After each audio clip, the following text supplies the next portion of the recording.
Sabtu 11 Oktober 2025 dalam rangka mengikuti kegiatan diseminasi pembelajaran mendalam.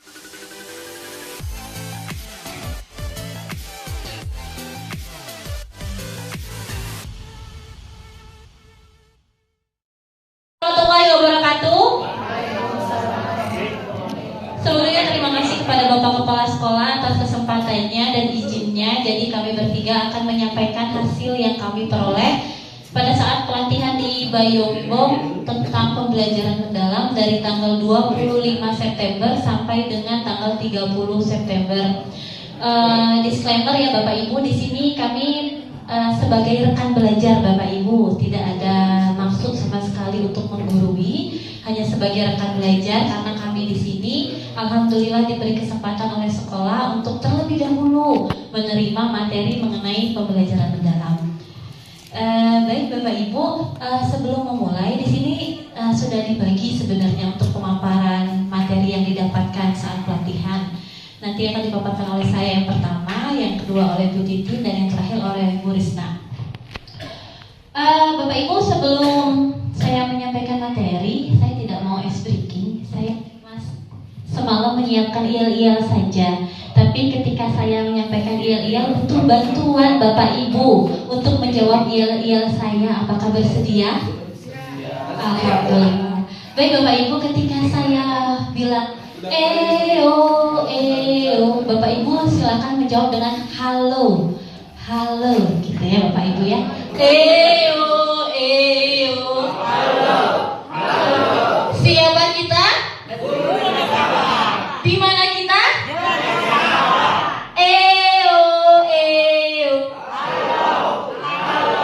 Sedang apa kita? Jadi pembelajaran mendalam itu adalah pendekatan pembelajaran di mana dia tidak berpusat pada materi, tapi kepada proses pembelajaran secara utuh Bapak Ibu, di mana selain melibatkan akal, tapi melibatkan hati, rasa, dan raga siswa juga, secara berkesadaran, bermakna, dan mengembirakan. Di mana adalah suatu pendapat bahwa kemampuan belajar itu masih bisa kita tingkatkan dengan berusaha gitu ya. Jadi makanya optimisme tadi. Kalau pola pikir tetap, kita meyakini bahwa kemampuan belajar itu tetap gak bakal banyak berubah kalaupun kita berusaha untuk belajar. Nah, ini perbandingannya nih Bapak Ibu. Ketika pola pikir tetap, ketika dia diberi challenge, dia akan menghindar. Terus kalau misalnya pola pikir bertumbuh, dia akan menerima. Misal Eda dikasih tantangan nih sama Bapak, disuruh bikin misalnya Pak, portal web sekolah gitu ya. Kan gak mampu, saya cuma guru pendidikan Pancasila gitu.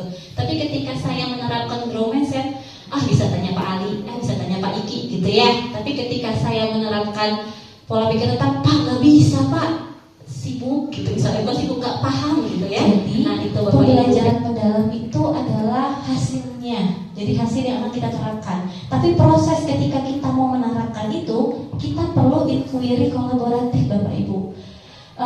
Bukan berarti kita tidak bisa sendiri, bukan. Karena ini sifatnya mendalam, jadi lebih baik jika kita berkolaborasi dengan guru-guru lain. Itulah inquiry kolaboratif. Jadi ini adalah prinsip yang harus muncul ketika kita melaksanakan pembelajaran mendalam. Mindful learning atau berkesadaran. Jadi ketika berkesadaran, Bapak Ibu di sini Bapak Ibu ketika di kelas harus membuat siswa secara utuh ada di kelas itu, baik jiwanya dan raganya. Contoh berkesadarannya seperti meminta siswa mengkondisikan kelas, melihat kebersihan, terus menyadarkan mereka Bapak Ibu bahwa mereka tuh di kelas buat belajar. Contohnya seperti Bapak Ibu tadi mengikuti IL dari saya. Sebenarnya saya itu mengajak Bapak Ibu untuk sadar, saya ini guru Nesabah, saya sekarang di Nesabah dan saya mau belajar PM. Ini Bapak Ibu, ketika murid mengikuti pembelajaran secara bermakna, mereka paham materinya, mereka tahu kontekstual dengan kehidupan sehari-hari, mereka aktif diskusi, itu sudah menimbulkan rasa menyenangkan. Biar tidak jenuh ya, kita awali dengan gerakan dulu. Siap?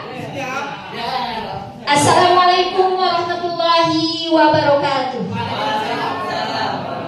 Nah, di sini ada, boleh berdiri semuanya?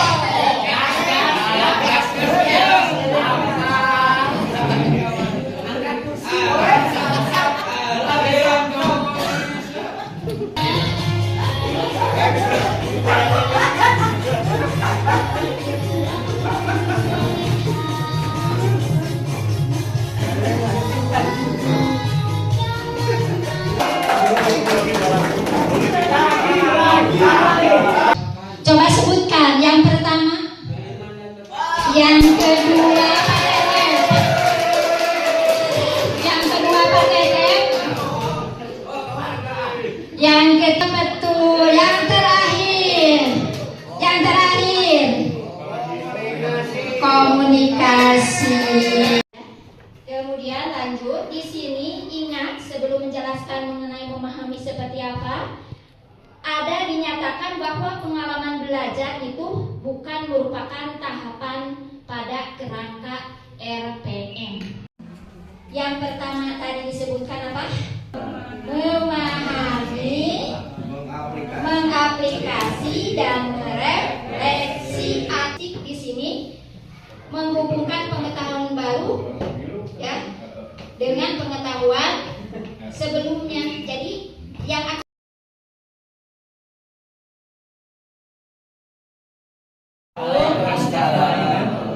Aduh Bapak Ibu mohon maaf ya, ini ada terakhir sedikit saja saya menambahkan. Karena peserta didik materi pelajaran dimensi ini buka. Yang tadi dibahas sama teman-teman, ada keterampilan dasar yang mungkin dimiliki. Contoh misalkan, ini saya materinya tentang naratif. Do you know what is narrative text? Yes, boy. I know. I know. Benar, Ibu Tati. I know. I understand. Jadi, ketika kita ingin mengajar satu materi itu, kita harus tahu dulu keterampilan dasar yang dimiliki oleh peserta didik tersebut. Satu, misalkan saya itu memilih. Hai.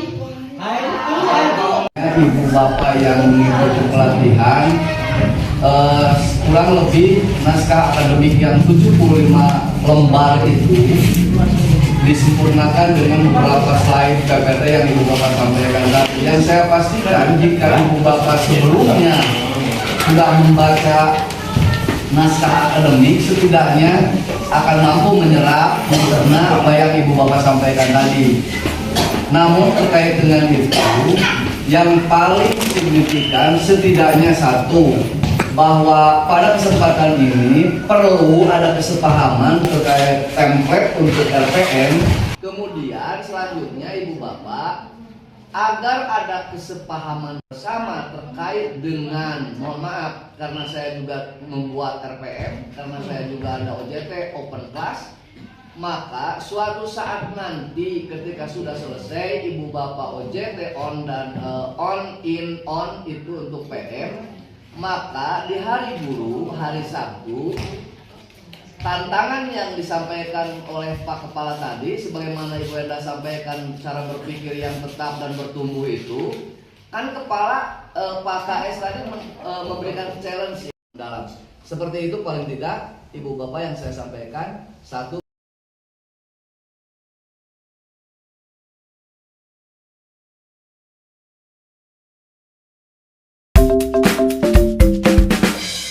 Thank you.